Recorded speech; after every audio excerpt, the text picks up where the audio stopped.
Kavanaugh calls Roe v. Wade settled but Dem critics unmoved in this August 15, 2018, photo. Supreme Court nominee Brett Kavanaugh, Center, walks to the office of Sen.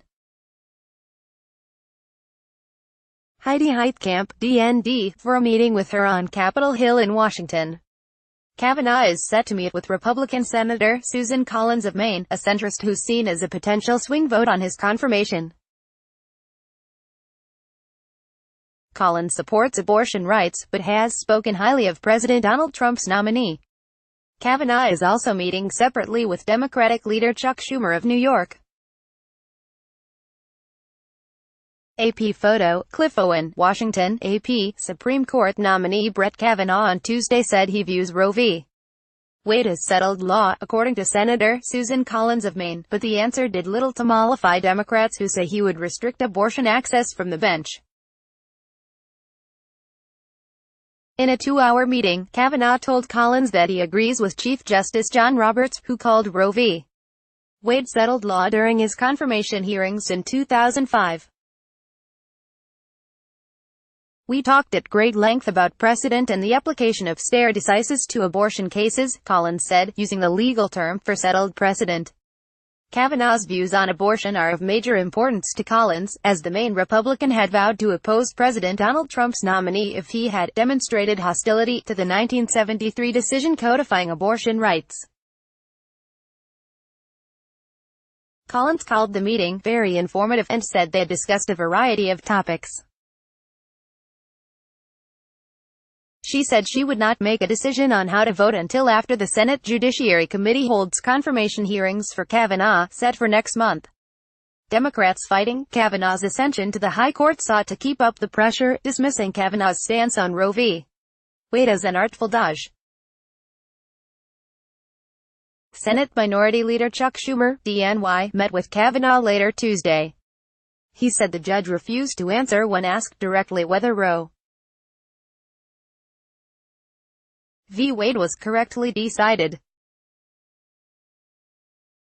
That lack of clarity, Schumer said, should send shivers down the spine of any American who believes in reproductive freedom for women. Schumer added that Kavanaugh has a special obligation to be forthcoming on abortion, given Trump's litmus test that he would only appoint judges who would overturn Roe. Kavanaugh has already met with most Senate Republicans, but winning support from Collins and Sen. Lisa Murkowski, Alaska, could be crucial. Both senators support access to abortion services. Republicans have a narrow 50-49 majority in the Senate due to the absence of ailing Sen. John McCain, REs, and can't afford a single defection on Kavanaugh if every Democrat votes no. Schumer said he asked Kavanaugh about his views on executive power, and particularly whether the president must comply with a subpoena, testify or provide records. The questions are particularly relevant as special counsel Robert Mueller's investigation proceeds. He would not say that the president must comply with a subpoena or provide records, Schumer said. Schumer said they also spent much of the interview going over Kavanaugh's years working at the White House under President George W. Bush. Unfortunately, the judge either wouldn't answer or could not remember key moments of his tenure, the senator said. Schumer said that Kavanaugh's inability to recall almost anything that happened while he was secretary for the president or while he was counsel is why we need his full record released to the American people. Democrats complain that Republicans are withholding documents in their rush to confirm Trump's pick for the court ahead of the midterm elections. They want records that crossed Kavanaugh's desk as Bush's staff secretary. But Republicans have declined to pursue them, saying there are adequate records available from Kavanaugh's previous administrative work, as well as his 12 years as an appellate court justice. Senate Judiciary Committee Chairman Chuck Grassley, Iowa, said the Democrats' demand for more records is a stall tactic. "We know the true reason for their unprecedented document demand, the delay Judge Kavanaugh's confirmation until after the midterm elections, when the Senate Democrats hope to win back the Senate and block Judge Kavanaugh's nomination forever," Grassley said.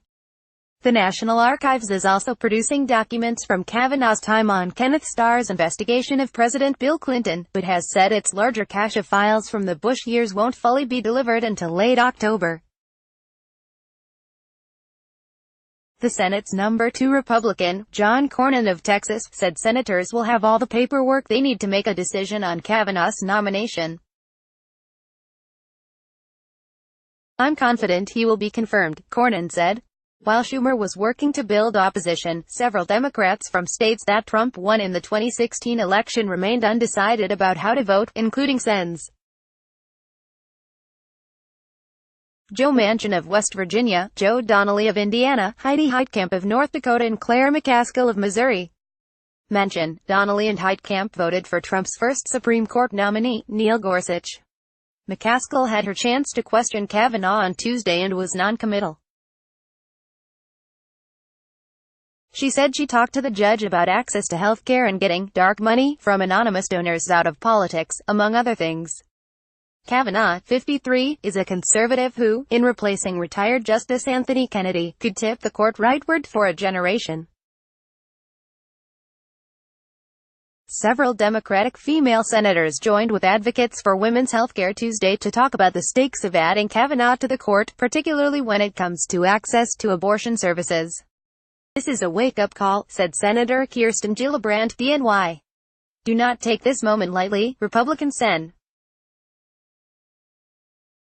Lamar Alexander of Tennessee pushed back, scolding colleagues for treating the nominee as if he'd just been released from prison. "I hope we treat him with dignity and respect," Alexander said. Republicans hope to have Kavanaugh confirmed by the start of the court session on October 1. Associated Press writer Kevin Frecking contributed to this report. Copyright 2018 The Associated Press. All rights reserved. This material may not be published, broadcast, written or redistributed.